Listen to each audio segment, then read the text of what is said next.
Chercheur en anthropologie culturelle, le professeur Amoa Urbain étend sa toile culturelle à travers une biennale panafricaine des arts populaires, 11 ans après le Festival international de la route des reines et des rois.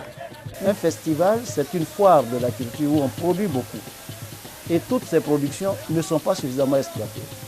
D'où l'idée de la biennale panafricaine des arts populaires. Parler de biennale panafricaine, c'est penser à l'apport en termes de culture de certains pays africains. Absolument. Alors, quand je parle de la reconquête de l'âme africaine, elle se situe à 3 niveaux. La première étape de la reconquête de l'âme africaine consiste dans la reconquête de l'âme de la ville elle-même. Quand vous arrivez à Bouaké, vous avez Sokura, vous avez Dar es Salaam, vous avez Aouniasso, vous avez Air France. Mais quelle est l'âme culturelle de Bouaké? Nous allons domicilier donc ce festival à Bouaké. Ensuite, Bouaké n'est pas que Bouaké par rapport au peuple baoulé. Mais c'est à Bouaké également, dans la région, que nous avons la reine Abrapokou. C'est à Bouaké que nous avons les reliques de la reine Abrapokou. Donc nous avons l'âme de Bouaké à reconquérir. Le deuxième type d'âme, c'est tous les peuples d'Afrique, de la CEDEAO et du monde qui sont venus se positionner, vivre là, qui se sont appropriés Bouaké. Il faut également faire en sorte que ces différentes manifestations culturelles des autres peuples soient véritablement exploitées en étant à Bouaké. Et puis ensuite, l'âme panafricaine. Donc nous avons l'âme africaine, l'âme de la localité, l'âme de la région de Bouaké, avec les 12 cantons de Bouaké, que nous puissions aller vers l'âme africaine à partir d'une ville comme Bouaké. Je pense que ça pourra servir à beaucoup de peuples africains qui sont allés à la rencontre du blanc ou d'un certain blanc en ignorant toutes les valeurs que nous avons et toutes les richesses que nous avons.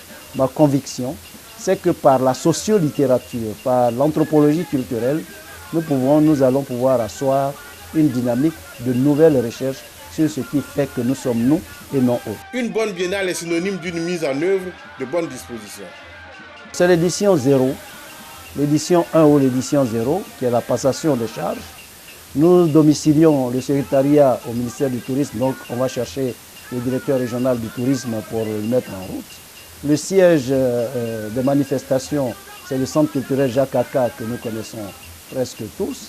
Et puis, nous allons pouvoir faire le parcours touristique de toutes les régions que nous avons dans la ville pour aller à la rencontre des chefs des 12 cantons pour les écouter, les entendre. Les dispositions que nous avons prises déjà nous permettent de croire que les choses vont se passer correctement puisque nous avons déjà, par anticipation, l'adhésion du conseil régional. Et nous avons demandé aux plus hautes autorités d'apporter leur appui présentiel. Vous savez qu'en ce moment-ci, il n'est pas question de quémander, il est question de faire en sorte que nous mettions en synergie le culturel, l'économique, le politique et bien d'autres compétences visibles et invisibles pour que l'Afrique retrouve ses marques. C'est en cela que je ne suis pas de ceux qui répondraient à des chefs d'État qui condamneraient l'Afrique.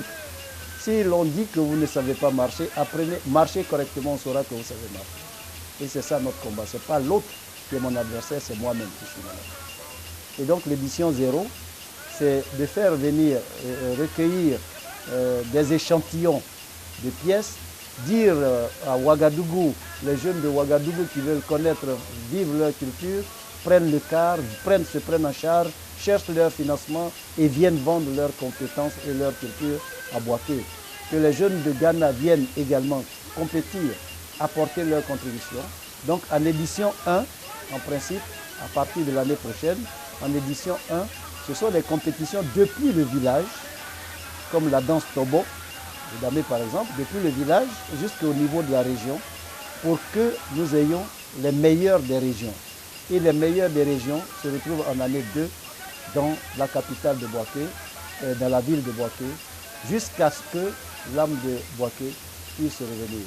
Plus tard peut-être, pourrions-nous envisager un festival, une biennale tournante, mais pour l'heure, nous pensons que Bouaké a tellement souffert qu'il faut lui offrir son âme culturelle. À Bouaké, au centre de la Côte d'Ivoire, la biennale va s'inviter à une période. Professeur Amoy Urbain. C'est du 1er au 7 août. Et en apothéose, nous arrivons au 7 août avec toutes les manifestations et toutes les activités pour que les festivités de la fête anniversaire de la Côte d'Ivoire de cette année marquent le nouveau départ et la renaissance culturelle de Bouaké. La Biennale panafricaine, c'est par ailleurs une plateforme de rencontre avec une foule de participants, d'où des moyens financiers pour garantir sa réussite. Si l'acte que je pose est noble, il est de bonne volonté qui apporteront leur contribution. Pas en tant qu'aide, parce que M. Sékou Touré l'a si bien dit, toute aide doit nous aider à nous passer de l'aide. Or, je ne suis pas en train de quémander. Vous avez la cité des reines et des rois qui est bâtie sur 15 hectares. Moi, j'ai une structure qui se défend, une structure académique. Donc, ce n'est pas en tant que je qui vais à la demande, mais je pense que toute personne sensible à la libération du continent, sentant ces mouvements venir, devrait apporter son appui à l'institution qui organise cette biennale. Festival international de la route des reines et des rois, Université Charles-Louis de Montesquieu, Cité des reines et des rois, Biennale panafricaine des arts populaires, professeur Amoy Urbain, quelle dimension?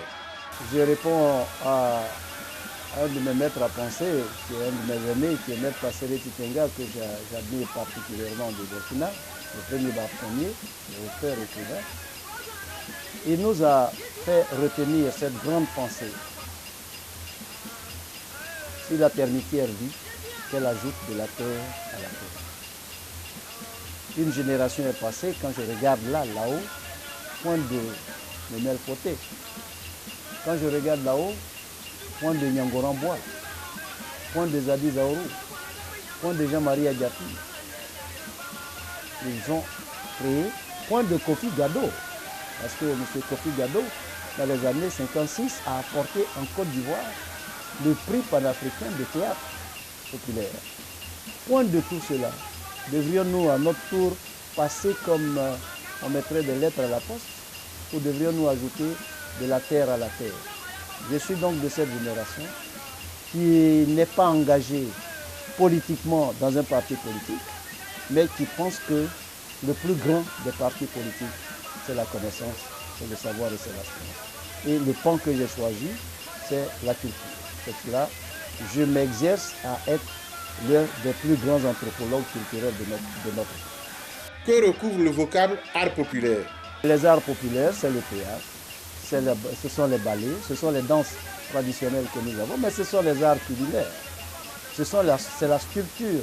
Donc tout ce qu'il y a comme thématique, parce qu'en fait, maintenant il faut qu'on fasse le catalogue de tout cet existant et que l'on puisse vendre ces produits culturels-là.